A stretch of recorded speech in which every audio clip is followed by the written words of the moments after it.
مبارک مہینہ جس کا ہر ایمان والے کو پورے سال شدت کے ساتھ انتظار رہتا ہے۔ ہم بہت خوش نصیب ہیں کہ اللہ نے ہمیں یہ مہینہ بھی دیا اور حضور کی غلامی بھی نصیب فرمائی۔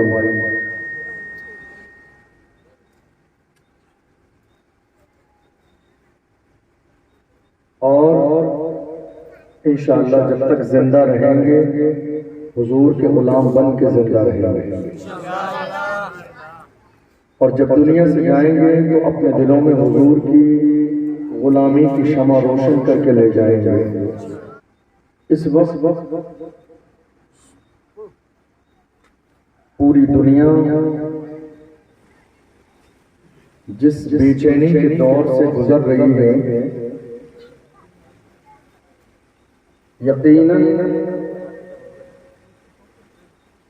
اس کا سمجھنا ہمارے لیے نہایت مشکل ہے۔ جس انسان کے پاس بھی آپ چاہے کھڑے ہو جائیں، اس کی زبان پر یہی شکوہ ہوگا کہ صاحب اس کی زندگی میں پریشانیاں ہیں،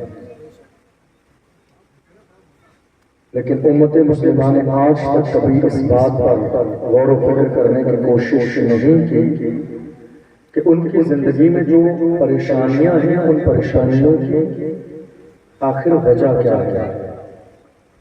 کاش کہ بیماری کے ساتھ بیماری کے علاج پر غور کر لیا جاتا تو بات ان کو سمجھ میں آ جاتی، لیکن پریشانی تو ہے، لیکن کبھی اس کے علاج کے بارے میں امت مسلمہ نے غور نہیں کیا۔ یہی وجہ ہے کہ یہ پریشانیاں ہماری زندگی میں بڑھتی چلی جا رہی ہیں، پریشانی کا دور ہماری زندگی میں بڑھتا چلا جا رہا ہے، اور کسی بھی طور پر ہماری زندگی میں کوئی ایسی صورتحال نظر نہیں آ رہی ہے جس کی وجہ سے ہم یہ کہہ سکیں کہ ہماری زندگی میں کوئی انقلاب نہ ہو۔ یوں تو ہر سال ہمارے پورے ملک ہندوستان میں عید میلاد النبی کے جلسے ہوتے ہیں، آج بھی ہو رہے ہیں، اور انشاءاللہ ہم مومن ہیں جب تک زندہ رہیں گے حضور کا ذکر کریں گے،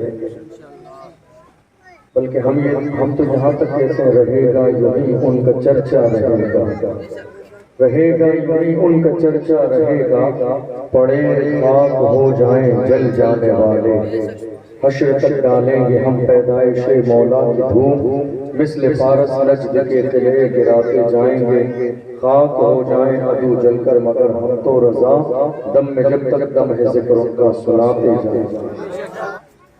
رسول اللہ صلی اللہ علیہ وسلم اس دار فانی میں تشریف لائے۔ ایک ہمارے آقا صلی اللہ علیہ وسلم کی زندگی ہے، ہم مقام مصطفیٰ جان رحمت کی حیثیت سے دیکھتے ہیں کہ ہمارے آقا کا مقام کیا ہے۔ تو ایک طرف حضور کی فضیلت ہے اور ایک طرف میرے نبی کی سیرت ہے، ایک طرف فضیلت اور ایک طرف سیرت۔ میرا دل کرتا ہے فضیلت تو ہم نے ہمیشہ سنی، تھوڑی سی سیرت پر بات کر لیں، شاید کہ ہماری زندگیوں میں انقلاب برپا ہو جائے، شاید کہ ہمیں زندگی گزارنے کا سلیقہ آ جائے، شاید کہ ہمیں رسول اللہ صلی اللہ علیہ وسلم کی زندگی اور آپ کے اس دار فانی میں تشریف لانے کا مقصد پتہ چل جائے۔ میرے آقا 12 ربیع الاول شریف کو اس دار فانی میں تشریف لائے، ہم اور آپ سب جانتے ہیں جلوس محمدی پر پوری شان و شوکت کے ساتھ نکلتا ہے، محفلیں بھی ہوتی ہیں، لیکن مسلمانوں نے آج تک جس بات پر غور نہیں کیا وہ ہے حضور کی سیرت، حضور کا اخلاق، میرے نبی کا کردار، حضور کا سونا اور جاگنا، حضور کا کھانا پینا، حضور کی زندگی، حضور کے شب و روز۔ قوم مسلم نے آج تک اس پر کوئی توجہ نہیں دی. یہی بات ہے کہ آج ہماری زندگی بری سے بری ہوتی چلی جا رہی ہے. مسلسل پریشانیاں ہماری زندگی میں بڑھتی چلی جا رہی ہیں. آپ کو معلوم ہے ایک دور تھا مسلمانوں کا جب مسلمانوں کے اخلاق کو دیکھ کر غیر کلمہ پڑھ کے مسلمان ہو جاتے تھے.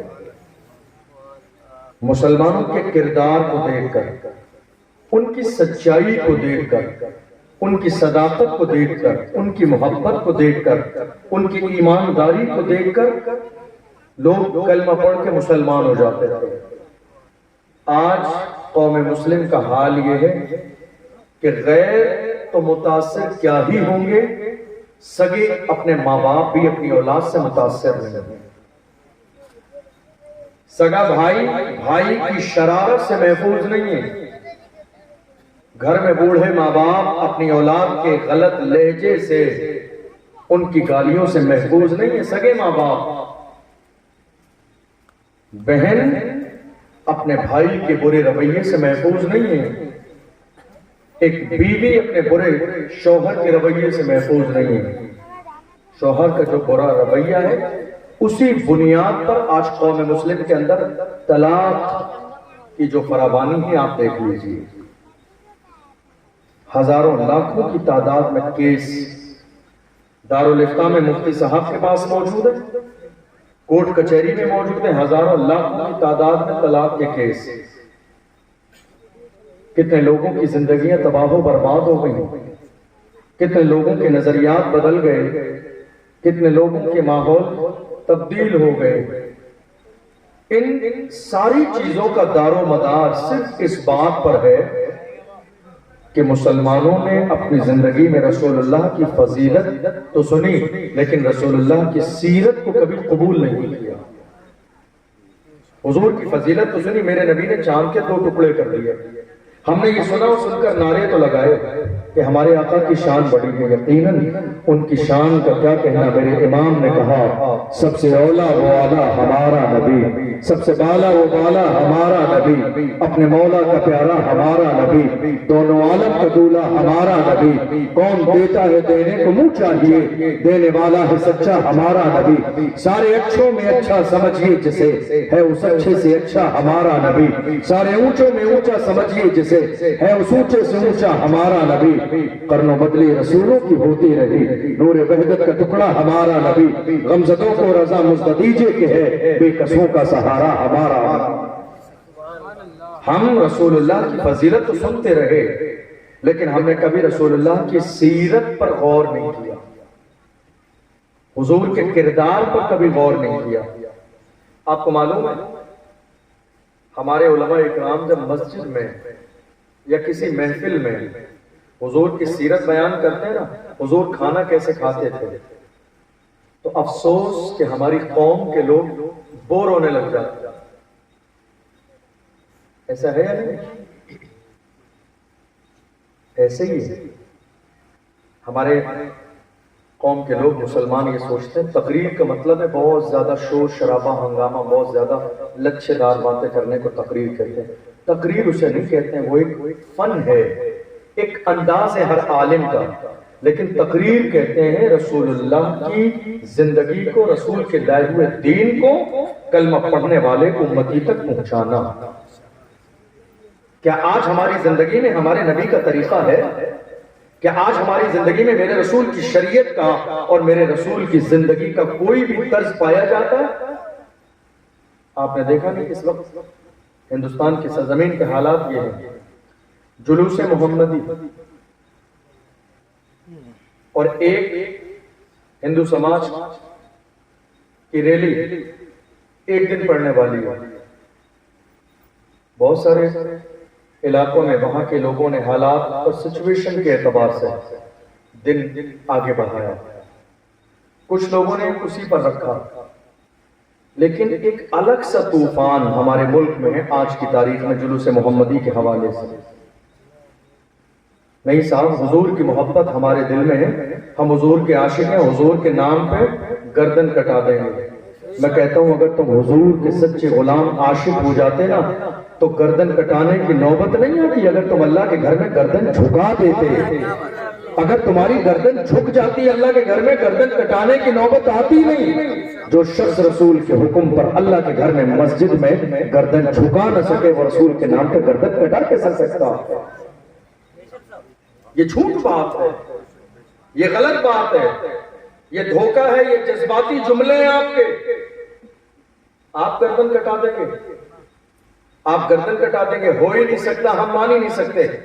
ہم مانتے تو تب جب دسمبر کی سردی میں آپ اپنا نرم و نازک بستر چھوڑ کر اللہ اکبر کی صدا پر مسجد میں پیشانی جھکانے چلے جاتے، سر جھکا دیتے، تب ہمیں یقین ہوتا جو سر جھکا سکتا ہے وہ سر کٹا بھی سکتا ہے۔ جو رسول کے حکم پر سر جھکا نہ سکے، جو رسول کے حکم پر سر جھکا نہ سکے وہ سر کٹا کیسے سکتا ہے؟ ہو سکتا ہے آپ کی ان باتوں سے کوئی متاثر ہو جائے، مگر ہم تو پریکٹیکل لائف جیتے ہیں، ہم آپ کے جذباتی جملوں سے بالکل متاثر نہیں ہوتے۔ قاضی شہر تشریف فرمائے، پوچھیے کیسی کیسی سچویشن ان کے سامنے آتی ہے۔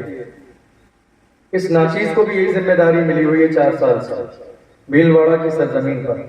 بہت زیادہ اونچ نیچ اتار چڑھاؤ زندگی میں آتے ہیں، لوگ آتے ہیں باتیں کرتے ہیں، ان کے اپنے جذبات ہوتے ہیں، ہم جذبات کی قدر کرتے ہیں، لیکن پریکٹیکل لائف میں ہم یہ جانتے ہیں جو آپ کی زبان پر ہے وہ دل میں نہیں، جو دل میں ہے وہ زبان پر نہیں۔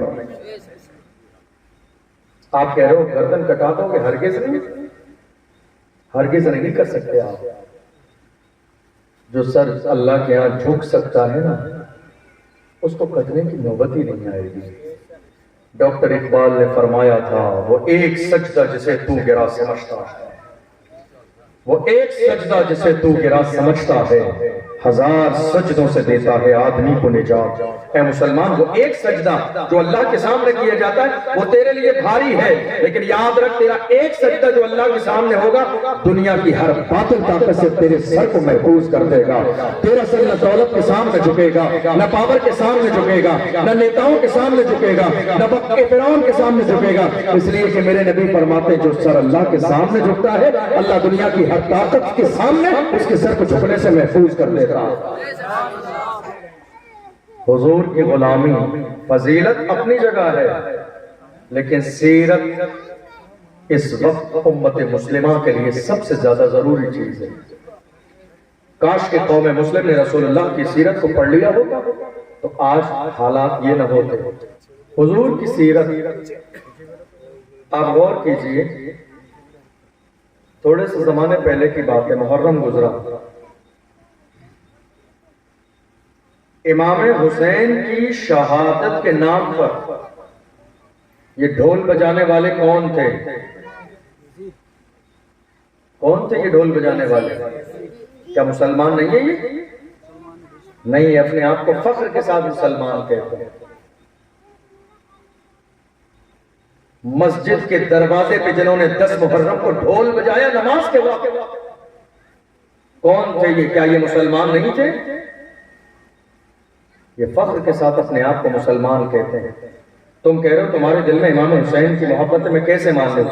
امام حسین کی محبت تمہارے دل میں ہوتی نا تو 10 محرم کو ظہر اور عصر کی نماز کے وقت میں تم مسجد کے دروازے پہ ڈھول نہ بجاتے، بلکہ تمہارا سر اللہ کے سامنے مسجد کے اندر جھکا ہوا ہوتا، اس لیے کہ میرے آقا حسین نے سجدے میں سر کٹایا ہے، اور ایسا سجدہ خاتون جنت کے شہزادے نے کیا ہے نہ کسی نے آج تک کیا ہے، نہ کوئی قیامت تک کر سکتا ہے۔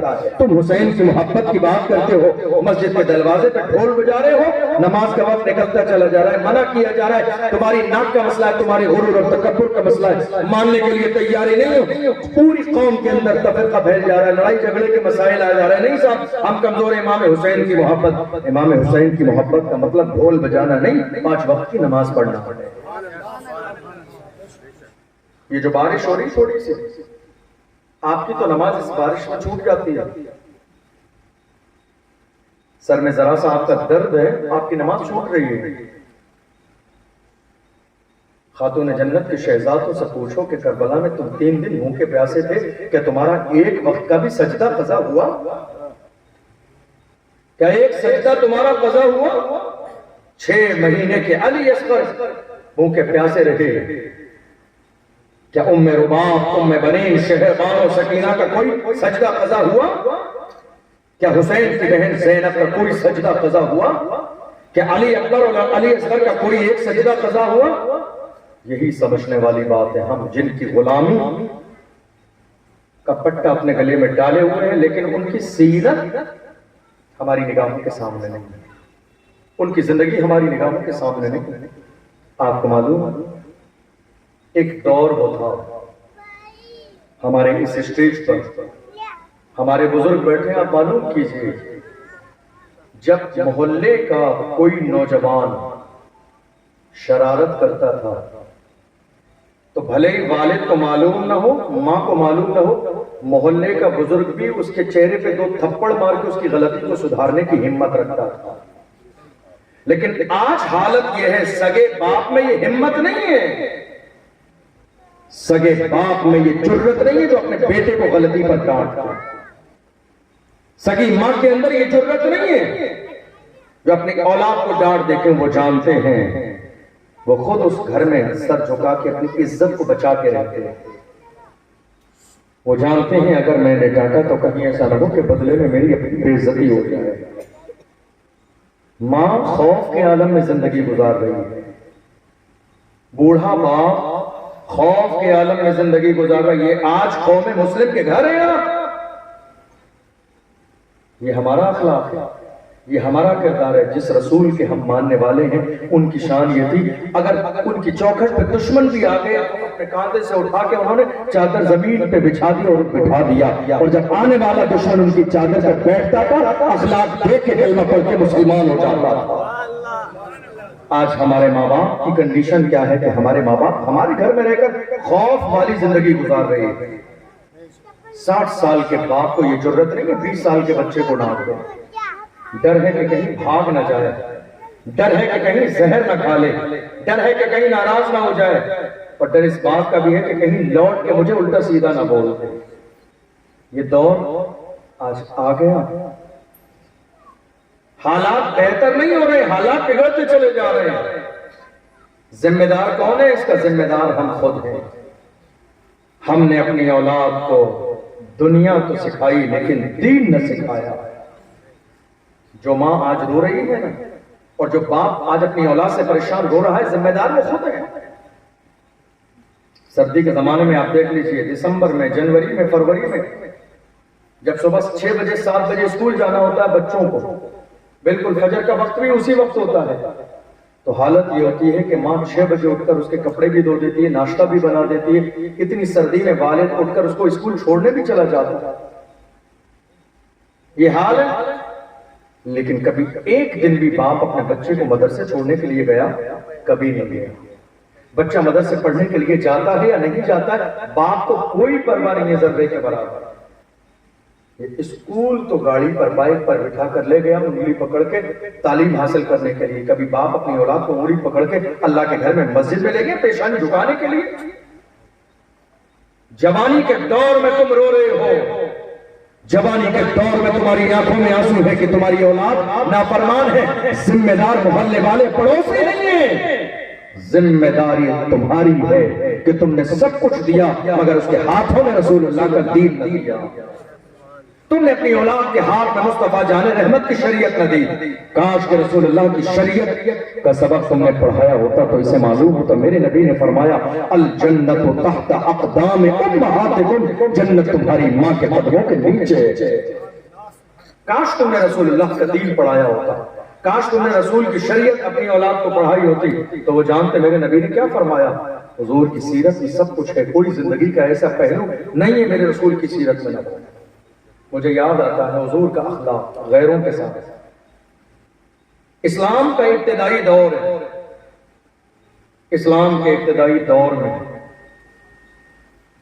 اللہ کے محبوب صلی اللہ علیہ وسلم نے جب اللہ کی ایک ہونے کا اعلان فرمایا، اس وقت میں حال یہ تھا کہ بڑے بڑے لوگ آپ سے دور جا رہے تھے. ایک دن آپ مکہ شریف کی ایک گلی سے گزرے، آپ کی نظر ایک بوڑھی عورت پہ پڑی. جس کا انداز یہ تھا کہ وہ اپنے گھر کا سارا سامان باندھ کر اپنے دروازے پہ بیٹھی. مسلمان کی بات نہیں کر رہا ہوں، کلمہ نہیں پڑھاتا اس سے. میرے آقا جب قریب گئے تو صادق و مصدوق پیغمبر نے ارشاد فرمایا، اے بوڑھی ماں، دروازے پہ بیٹھنا اور یہ سارے سامان کو پیک کرنے کا مقصد کیا ہے؟ وہ عورت حضور کو ابھی تک پہچانتی نہیں تھی، دوسروں سے سنا تھا. اور سنا بھی کیا تھا؟ دوسروں سے سنا تھا جو ایک بار ان سے مل لیتا ہے وہ انہی کا ہو کے رہ جاتا ہے، جو ایک بار ان سے مل لیتا ہے وہ انہی کا شیدائی بن جاتا ہے، جو ایک بار ان سے مل لیتا ہے وہ انہی کا غلام بن جاتا ہے، جو ایک بار ان سے مل لیتا ہے وہ انہی کا فدائی بن جاتا ہے، جو ایک بار ان سے مل لیتا ہے وہ ایک لمحے میں دل انہی کے قدموں میں نچھاور کر دیتا ہے. اپنوں سے نہیں بیگانوں سے سنا تھا. جب اللہ کے محبوب قریب آئے، چہرے پہ نظر پڑی، آپ نے فرمایا کیا بات ہے، یہ سارا سامان جو آپ باندھ کے بیٹھے ہیں؟ اس نے کہا بیٹا، میں نے یہ سنا ہے کہ مکہ شریف میں ایک ایسا جادوگر ہے جو ایک بار اس سے مل لیتا ہے، وہ ایسا جادو کرتا ہے نظر سے نظر ملا کے کہ وہ بندہ اسی کا ہو کے رہ جاتا ہے. حالانکہ آج بھی سننے سنانے کا بہت دور ہے. آج ہمارا پورا مسلم نوجوان طبقہ سارا دین اسلام سوشل میڈیا کے ذریعے ہی سن رہا ہے. ہمارے سوشل میڈیا کے گروپس بنے ہوئے ہے کوئی مدعا ایسا کہ سوشل میڈیا کے گروپس پر آج ہمارے نوجوان ڈسکس نہ کرتے ہو؟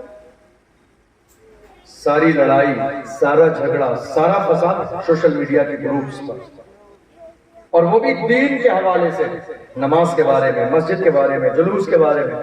یہ سارا اختلاف ہو کہاں رہا ہے؟ سوشل میڈیا کے گروپ پر. اور حال یہ ہمارے نوجوان کہتے ہیں نہیں صاحب میری مرضی اس معاملے میں یہ ہے، نہیں صاحب میری مرضی اس معاملے میں یہ ہے.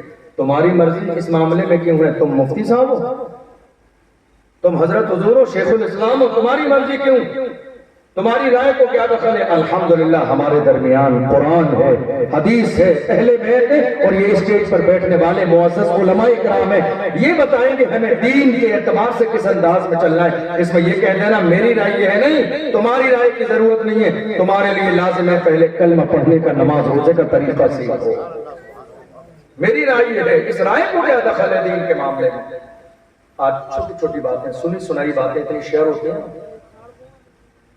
سب سے زیادہ شہر قاضی صاحب جوجھتے ہوں گے اس مسئلے سے. لوگ کہتے تھے ہم نے ایسا سنا ہے، حضرت نے فرمایا. ہم نے ایسا، کوئی تحقیق کرنے والا نہیں ہے. میسج چل گیا، حضرت نے یہ فرمایا، بس بات بڑھتی جا رہی ہے، بات بڑھتی جا رہی ہے، بڑھتے بڑھتے بڑھتے آج امت مسلمہ کا مزاج تحقیق کا باقی نہ رہا کہ کسی بات کی تحقیق کر لے کہ یہ بات حضرت نے کہی ہے یا نہیں کہی ہے. ہمارے کانوں تک پہنچنی چاہیے. میرے نبی نے فرمایا، بخاری شریف کی حدیث ہے، کفا بالمرء کذبا ان یحدث بکل ما سمع. حضور نے فرمایا انسان کے جھوٹا ہونے کے لیے اتنا ہی کافی ہے کہ وہ ہر سنی سنائی بات کو آگے بیان کر دے. حضور کی حدیث ہے، فرمایا کفا بالمرء کذبا ان یحدث بکل ما سمع. انسان کے جھوٹا ہونے کے لیے اتنی کافی ہے جو اس نے سنا ہے آگے بڑھا دے، بغیر اس بات کے تحقیق کرے وہ بات صحیح ہے یا صحیح نہیں ہے. جھوٹا ہونے کے لیے اتنا کافی ہے. کس کا فرمان ہے؟ صادق و مصدوق پیغمبر کا فرمان ہے. وہ جن کی شان یہ ہے، جو شب کو کہہ دیا دن ہے تو دن نکل آیا، جو دن کو کہہ دیا شب ہے تو رات ہو کے رہی. تمہارے منہ سے جو نکلی وہ بات ہو کے رہی. وما ينطق عن الهوى ان هو الا وحی یوحی. پیغمبر اپنی مرضی سے کچھ نہیں بولتے ہیں، رسول کی زبان سے وہی نکلتا ہے جو خدا چاہتا ہے. اللہ کے محبوب صلی اللہ علیہ وسلم تشریف لائے. اس عورت سے کہا، ماں دروازے پر بیٹھیں، یہاں بیٹھنے کی کوئی خاص وجہ؟ اس بوڑھی عورت نے کہا، کلمہ نہیں پڑھا ابھی تک. کہا بیٹا میں نے سنا ہے محمد نام کا ایک شخص مکے میں آ گیا. لوگ کہتے ہیں جو اس سے ایک بار مل لیتا ہے وہ اسی کا ہو کے رہ جاتا ہے. میں اس سے ملنا ہی نہیں چاہتی ہوں کہ میں اسی کی ہو کے رہ جاؤں. میں اس سے ملنا ہی نہیں چاہتی کہ میں اس کی ہو کر رہ جاؤں. اس لیے میں مکہ چھوڑ کر چلی جا رہی ہوں. گھر میں تالا لگا کر گھر بند رہے گا. میں اس سے ایک بھی نظر ملنا نہیں چاہتی ہوں کہ میں اس کی ہو کر رہ جاؤں. اللہ کے محبوب نے فرمایا تو پھر یہاں بیٹھ کر انتظار کیسا ہے؟ کہا شہزادے میرے کوئی اولاد نہیں ہے، کوئی بیٹا نہیں ہے، کاش کہ میرے کوئی بیٹا ہوتا تو وہ میرا سامان اپنے سر پہ رکھ لیتا اور میری منزل تک پہنچا دیتا۔ اسلام کیا ہے، رسول کی سیرت کیا ہے، میرے نبی کا کردار کیا ہے۔ میرے نبی نے فرمایا اے میری ماں پریشان ہونے کی ضرورت نہیں ہے، تیرے کوئی بیٹا نہیں ہے تو مجھے بیٹا سمجھ لے، چل کہاں جانا چاہتی ہے، تیرا سامان اپنے سر پہ رکھ کے پہنچانا میری ذمہ داری ہے، تیرا سامان سر پہ رکھ کے پہنچانا میری ذمہ داری ہے۔ اللہ کے محبوب نے وہ سامان اٹھا لیا اور اس عورت سے کہا آپ آگے چلیں، میں پیچھے چلتا ہوں، جہاں آپ کی منزل آ جائے، جہاں رکنا ہو آپ بتا دینا۔ وہ عورت آگے ہے، اللہ کا محبوب پیچھے ہے۔ ذرا غور تو کرو یہ پیچھے چلنے والا ہے کون، جس کی شان یہ ہے ایسا کوئی محبوب ہوا ہے نہ کہیں ہے، بیٹھا ہے چٹائی پہ مگر عرش نشیں ہے۔ میرے امام سے پوچھو تو فرماتے ہیں اللہ کی سرتاب قدم شان ہے یہ، انسان نہیں انسان وہ انسان ہے یہ، قرآن تو ایمان بتاتا ہے انہیں، ایمان یہ کہتا ہے میری جان ہے۔ اللہ کے محبوب صلی اللہ علیہ وسلم پیچھے ہیں، پیچھے چل رہے ہیں، وہ عورت آگے جا رہی ہے۔ غور کیجیے آپ، یہ جو پیچھے چلنے والی ذات ہے کون ہے؟ اگر اس پیچھے چلنے والی ذات کے مقام پر غور کرو تو معراج کی رات دیکھو، آدم سے لے کے عیسیٰ تک سارے نبی جس کے پیچھے کھڑے ہیں، مصلی خالی ہے، امامت کے لیے جبریل کہہ رہے ہیں یہ مقام اللہ نے آپ کو عطا فرمایا، جس کی شان دیکھو۔ آج اخلاق یہ ہے کہ پیچھے کھڑے ہیں، ورنہ شان دیکھو معراج کی رات میں بیت المقدس میں آدم سے لے کے عیسیٰ تک جس کے پیچھے صفے لگائے کھڑے ہیں، مصلی خالی ہے۔ انتظار آمنہ کے لال کا ہے، انتظار محبوب پروردگار کا ہے، انتظار سید الانبیاء کا ہے، انتظار فخر دو جہاں کا ہے، انتظار محبوب رب العالمین کا ہے۔ اللہ اکبر، اللہ کے محبوب پیچھے جا رہے ہیں، وہ عورت چل رہی ہے۔ جب منزل آ گئی ہے، عورت نے کہا بیٹا سامان اتار کے رکھ دے، میری منزل آ گئی ہے۔ رسول اللہ صلی اللہ علیہ وسلم نے سامان اتار کے زمین پہ رکھ دیا اور اس کے بعد جانے لگے۔ اس بوڑھی عورت نے بلایا بیٹا ادھر آؤ، میرے پاس دینے کے لیے کوئی درہم و دینار نہیں ہے کہ تمہیں درہم و دینار بطور انعام دے دیتی، لیکن میرے شہزادے میں بوڑھی ہوں، میرا تجربہ ہے، میری زندگی کی چند نصیحتیں سنتے چلے جاؤ، کام آ جائیں گی تمہاری۔ کہا بیٹا رسول اللہ سن رہے ہیں، غور کیجئے، ہم جس کے بارے میں جانتے ہیں کہ یہ ہمارا دشمن ہے، ہم اس کی طرف دیکھنا بھی گوارا نہیں کرتے، اس سے ملنا بھی گوارا نہیں کرتے، اس کے قریب کھڑے ہونا گوارا نہیں کرتے، اس سے بات کرنا گوارا نہیں کرتے، اس کے گھر جانا گوارا نہیں کرتے، اسے اپنے گھر بلانا گوارا نہیں کرتے۔ مگر رسول اللہ کے سامنے وہ عورت کھڑی ہے جس نے کلمہ نہیں پڑھا ہے، مگر پھر بھی اس کا سامان اٹھا کے لے جا رہے ہیں تاکہ دنیا کو پتہ چل جائے عاملہ کے لال کا اخلاق ایسا ہے کہ دشمن بھی متاثر ہوئے بغیر رہ نہیں سکتے۔ سامنے کھڑے اللہ کے محبوب، عورت نصیحت کرنے لگی، بوڑھی عورت، کہا شہزادے جس محمد کی وجہ سے میں نے مکہ چھوڑا ہے، میں تمہیں بھی نصیحت کرتی ہوں اس سے ملنا نہیں۔ جس محمد کی وجہ سے میں نے مکہ چھوڑا ہے، تمہیں نصیحت کرتی ہوں بیٹا ملنا نہیں، اس لیے کہ وہ جادوگر ہے، جو ایک بار اس سے مل لیتا ہے وہ اسی کا ہو کے رہ جاتا ہے۔ میرے نبی مسکرا رہے، کہتی بھی جا رہی ہیں جو ایک بار مل لیتا اسی کے ہو کے رہ جاتا ہے۔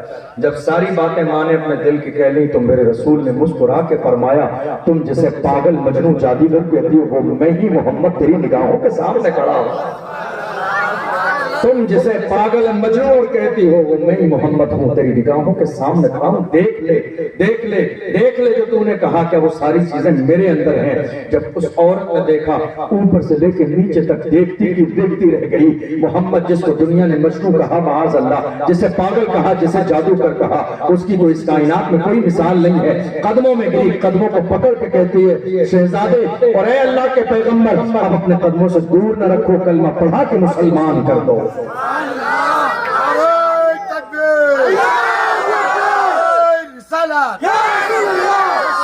اللہ کے رسول صلی اللہ علیہ وسلم نے ارشاد فرمایا تیری نگاہوں کے سامنے دیکھ لے، اور جب دیکھا قدموں میں گری، کلمہ پڑھ کے مسلمان ہوا۔ میرے رسول کی سیرت ایک شخص آیا، اسلام کا ابتدائی دور ہے، مسجد نبوی میں رسول اللہ صحابہ کے ساتھ دیہات کا رہنے والا ایک شخص آیا، کلمہ نہیں پڑھا تھا. آپ کو حیرت ہوگی، بالکل مسجد نبوی شریف کے صحن کے قریب اس نے آ کے پیشاب کیا. علماء جانتے ہیں، بڑی مشہور روایت ہے، بخاری کی بھی ہے اور دیگر کتب فقہ کے اندر موجود بھی ہے. پیشاب جب کرنے لگا وہ تو صحابہ اکرام دوڑے کہ اسے منع کریں، روکیں. میرے نبی نے فرمایا دعوہ، فرمایا چھوڑ دو، جو کر رہا ہے کرنے دو. چونکہ یہ پیشاب کر رہا ہے اور یہ ایسی چیز نہیں ہے جسے بیچ میں روکا جا سکے، یہ روکی جانے والی چیز نہیں ہے. اب جو کر رہا ہے کرنے دو. اس نے پیشاب کر لیا، پیشاب کر کے واپس چلا گیا. اللہ کے محبوب صلی اللہ علیہ وسلم نے صحابہ سے پانی منگایا اور اس جگہ جہاں پیشاب کیا تھا اس جگہ کو پانی بہا کے صاف کیا جانے لگا. وہ شخص تھوڑے چند قدم گیا اور اس کے بعد واپس آیا. اس نے کہا جا کے دیکھوں تو مصطفیٰ جان رحمت کا ریئیکشن کیا ہے، وہ کیا کہنا چاہتے ہیں. جب اس نے آ کے دیکھا میرے نبی پانی بہا کے صفائی کرا رہے تھے، آ کے حضور کے قدموں میں گرا، کہا اے اللہ کے نبی، آپ نے زمین کی گندگی نہیں دھوئی ہے، آپ نے میرے دل کی گندگی دھو دی ہے. مجھے کلمہ پڑھا کے مسلمان کر دیں. آپ نے میرے دل کی گندگی دھوئی ہے.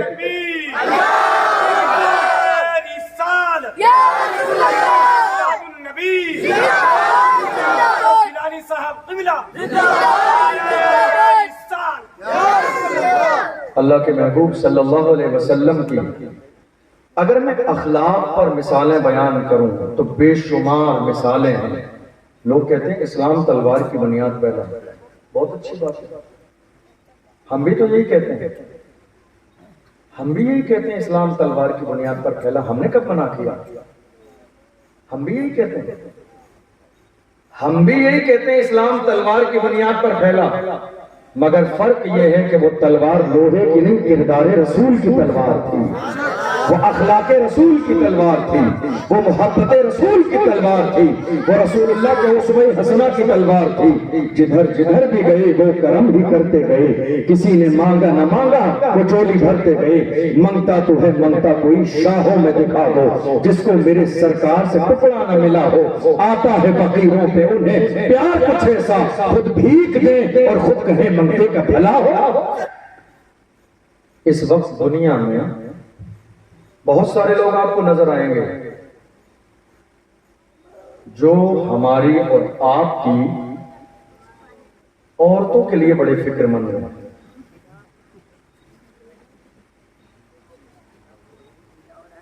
پہنچ نہیں رہے ہو آپ، جنہیں بہت زیادہ فکر ہے ہماری ماں اور بہنوں کی، جنہیں ہماری ماں اور بہنوں کی بہت زیادہ فکر ہے. مسلم عورتوں کی حفاظت، مسلم عورتوں کی حفاظت، مسلم ماں اور بہنوں کی حفاظت. حیرانی کی بات یہ ہے عورتوں کی حفاظت اور عزت کی بات وہ کر رہے ہیں جن کے اپنے گھروں میں عورتیں موجود نہیں ہیں، جن کے اپنے گھروں میں عورتیں موجود نہیں ہیں، جو عورتوں کو رکھ نہ سکیں، ان کی ذمہ داری پوری نہ کر سکیں، وہ ہمیں آئینہ دکھانے کا کام کر رہے ہیں.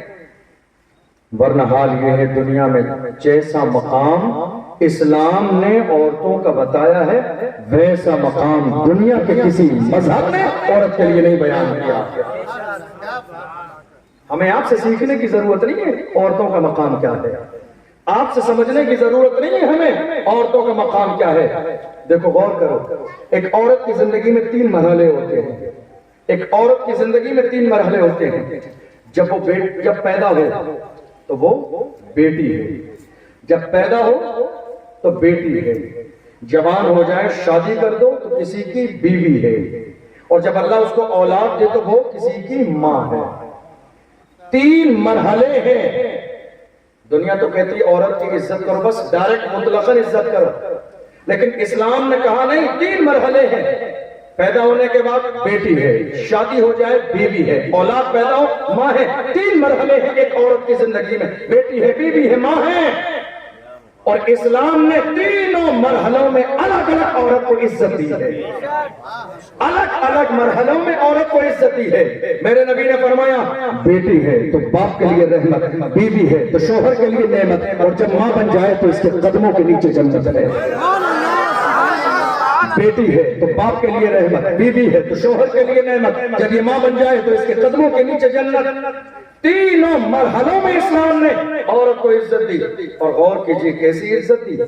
دنیا کا حال تو یہ ہے کہ مائک پر کھڑے ہو کر کہیں مل جائے بہت بڑھیا سا ساؤنڈ بولنے کے لیے ڈائس، تو کھڑے ہو کر عورت کی عزت کی بات کرتے ہیں، لیکن پریکٹیکل ان کے گھروں میں عورتیں نہیں ہیں۔ مگر میرے نبی نے جب فرمایا بیٹیوں کی عزت کرو تو خدا نے محبوب کو 4 بیٹیاں دی، اور چاروں کو کھلا رہی ہے، پلا رہی ہے، عزت دے رہی ہے، شادی کر رہی ہے۔ زینب کا بھی خیال مصطفیٰ کو ہے، ام کلثوم کا بھی خیال مصطفیٰ کو ہے، حضرت رقیہ کا خیال بھی مصطفیٰ کو ہے۔ اور وہ بیٹی سبحان اللہ، جس بیٹی کے سجدوں کا احسان اس امت پر ہے، جس کے شہزادوں کا احسان اس امت پر ہے، جس کے بارے میں بریلی کے تاجدار نے ارشاد فرمایا تھا سیدہ زاہدہ طیبہ طاہرہ جان احمد کی راحت پہ لاکھوں سلام۔ میرے نبی نے عورت کی عزت کی بات کی، پیغمبر نے بیٹیوں کی عزت کی بات کی، اور جانتے ہو کس زمانے میں ایک صحابی نے آ کے اپنی زندگی کا ایک واقعہ رسول اللہ کی بارگاہ میں پیش کیا اور کہا یا رسول اللہ یہ اس زمانے کی بات ہے جب کہ میں کلمہ پڑھ کے مسلمان نہیں ہوا تھا، اس زمانے کی بات ہے جب کہ عرب کی سرزمین پر بیٹیوں کو زمین میں زندہ دفن کیا جاتا تھا۔ اس زمانے میں میرے گھر میں بیٹی پیدا ہوئی تھی، ایک زمانے تک تو مجھے موقع نہ ملا، لیکن جس دن موقع ملا دعوت کھلانے کے بہانے میں جنگل میں لے گیا، میں نے گڈھا کھودا، کہا بیٹی ذرا جھانک کے دیکھے لے تیرے باپ نے اتنی محنت سے گڈھا کھودا ہے۔ میری بیٹی جھانکنے لگی، میں نے پیچھے سے دھکا دیا، گرا دیا اور اوپر سے اس پر مٹی ڈالنے لگا۔ وہ چیختی رہی، چلاتی رہی، کہتی رہی بابا میں آپ سے کھانا پانی پینا کوئی چیز نہیں مانگوں گی، لیکن خدا کے لیے اس بند گڈھے میں میرا دم گھٹ جائے گا۔ مگر یا رسول اللہ میں نے ایک نہ سنی، آج مجھے میری وہی بیٹی یاد آ رہی ہے۔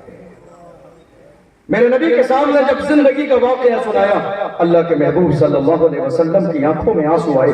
پیغمبر نے ارشاد فرمایا بلال کہاں ہے؟ بلال کو بلایا محبوب نے، بلال کو بلانے کے بعد فرمایا جاؤ مدینے کی گلیوں میں اعلان فرما دو اللہ کے محبوب کا مسجد نبوی میں خطاب ہونے والا ہے، میرے نبی کی تقریر ہونے والی ہے۔ مدینے کی گلیوں میں بلال نے جب اعلان فرمایا تھا تو صحابہ دوڑتے تھے کہ ہمیں مسجد کی پہلی صف میں جگہ مل جائے، ہم تاکہ جسمانی طور پر مصطفیٰ سے زیادہ قریب رہے۔ ہمارے یہاں کی طرح مسئلہ نہیں تھا، 1:30 بجے نماز ہونے والی ہے تو مسلمان 1:25 پر گھڑی دیکھ کے مسجد پہ جاتے ہیں کہ 5 منٹ بھی ہمیں بیان برداشت نہ کرنا پڑے۔ غور کر رہے ہیں؟ بلال نے مدینے کی گلیوں میں اعلان فرمایا اللہ کے محبوب کا خطاب ہونے والا ہے، لوگ دوڑنے لگے، آگے مسجد نبوی شریف کے اندر مسجد نبوی چاروں طرف سے صحابہ سے کچا کچ بھر گئی۔ اللہ کے محبوب منبر پر آئے اور اللہ کے محبوب نے آج کھل کر بیٹیوں کا مقام بیان فرمایا۔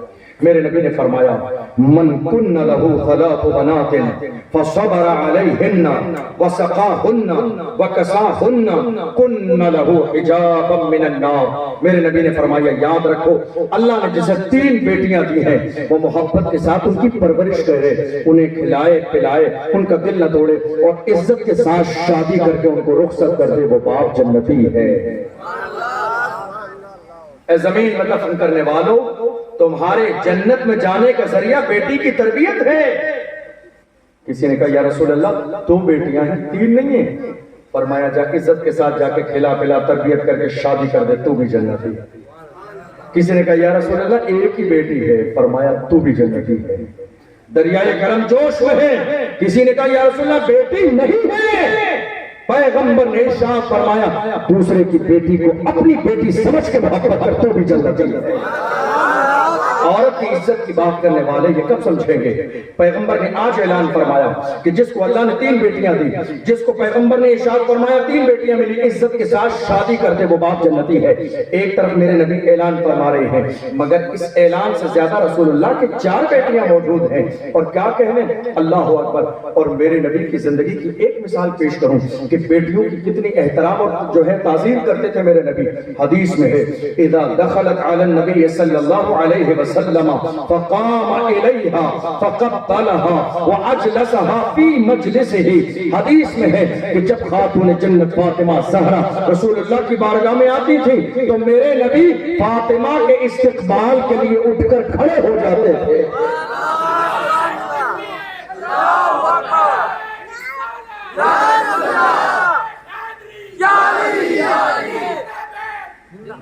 میرے نبی اپنی بیٹی کے لیے اٹھ کر استقبال میں کھڑے ہو جاتے تھے. آج تو لوگ عالموں کے لیے بھی اٹھنا گوارا نہیں کرتے.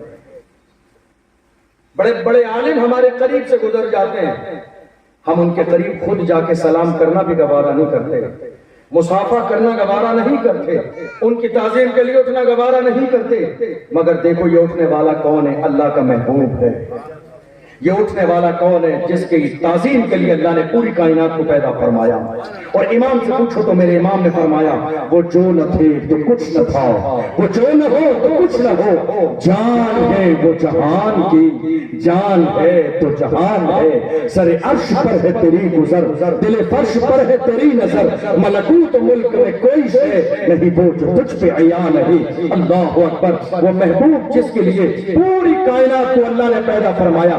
مگر حال یہ ہے جب خاتون جنت تشریف لا رہی ہے تو اللہ کا محبوب اٹھ کے کھڑا ہو جاتا ہے تاکہ دنیا کے ہر باپ کو پتہ چل جائے یہ بیٹیاں کتنی عظیم ہیں, ان بیٹیوں کی شان کیا ہے, ان بیٹیوں کا مقام کیا ہے, ان بیٹیوں کی عظمتیں کتنی ہیں, ان بیٹیوں کی رفعتیں کتنی ہیں. میرے نبی جب فاطمہ آتی ہے اٹھ کر کھڑے ہو جاتے ہیں, پیشانی چومتے ہیں, ہاتھ چومتے ہیں اور فاطمہ کو اپنی مسند پہ بٹھاتے ہیں. میرے نبی اپنی مسند پہ بٹھاتے ہیں میرے نبی. غور فرمائیے, ہے کوئی باپ آپ کی نظر میں ایسا؟ ہے کوئی باپ؟ ہم نے کتنے باپ ایسے بھی دیکھے جو شادی کے بعد یہ سوچ لیتے ہیں کہ بیٹی کا جہیز دے دیا, ہماری ذمہ داری ادا ہو گئی. کتنی بیٹیاں آج ایسی ہیں, سالوں سال گزر گئے, اپنی سسرال میں پڑی ہیں, سسرال کے لوگ تانے دے دے کہ جینے نہیں دیتے کہ تیرا باپ تجھے بلانے کے لیے راضی نہیں ہے. کتنے باپ ہیں جنہوں نے نکاح پڑھا کر رخصت کر دیا, سوچ لیا ذمہ داری ادا ہو گئی. دیکھو سیکھو میرے نبی سے, بیٹیاں کتنی عظیم ہیں. میرے نبی اٹھ کے کھڑے ہو رہے ہیں, اٹھ کے کھڑے ہو رہے ہیں, پیشانی چوم رہے ہیں. اور جانتے ہو صرف اٹھ کے کھڑے نہیں ہو رہے ہیں, صرف پیشانی نہیں چوم رہے ہیں, صرف اپنی مسند بھی نہیں چھوڑ رہے, بلکہ میرے نبی فرماتے ہیں فاطمہ تو بدعت منی, فاطمہ میرے جگر کا ٹکڑا ہے, فاطمہ میرے دل کا ٹکڑا ہے, فاطمہ میرے جگر کا ٹکڑا ہے. جس نے فاطمہ کو راضی کیا اس نے اللہ کو راضی کیا, جس نے فاطمہ کو ناراض کر دیا ہے اس نے خدا کو ناراض کر دیا. غور کیجئے, اللہ کے محبوب صلی اللہ علیہ وسلم, یہ ایک مرحلہ ہے عورت کی زندگی کا. بیٹی سیرت ہے میرے نبی کی, بیٹی ایک مرحلہ عورت کی زندگی کا ہے, بیٹی. آپ کو ایک تعجب خیز بات بتاؤں, بھیلواڑہ میں دارالفتہ میں فتویٰ نویسی کی ذمہ داری بھی ہے میری. کتنے طلاق کے کیس ہر دن میرے پاس آتے ہیں, جہاں طلاق محض اس بنیاد پر ہو گئی کہ اس عورت نے بیٹی پیدا کیوں کی. کہاں کھڑی ہے قوم مسلم آج؟ کہاں پہنچ گئے مسلمان آج؟ ایک غریب کی بیٹی کو طلاق صرف اس لیے دی جا رہی ہے کہ بیٹی پیدا ہوئی. ایک غریب کی بیٹی کو طلاق صرف اس لیے دی جا رہی ہے کہ اس نے بیٹا پیدا نہ کیا. اے مسلمانوں, کیا تمہارا ایمان قرآن پر نہیں, اللہ کی ذات پر نہیں؟ قرآن کہتا نہیں بیٹی پیدا کرنا, بیٹا پیدا کرنا یہ عورت نہیں, خدا کے قبضے قدرت میں ہے. وہی ہے جو چاہے بیٹی دے یا بیٹا دے. ماں اولاد کو دنیا میں لانے کا ایک ذریعہ ہے. بیٹا ہونے میں اور بیٹی ہونے میں اس ماں کا کوئی دخل نہیں. طلاق دی جا رہی ہے آج. آپ نے دیکھا نہیں, جب بیٹا پیدا ہو ہماری قوم کے اندر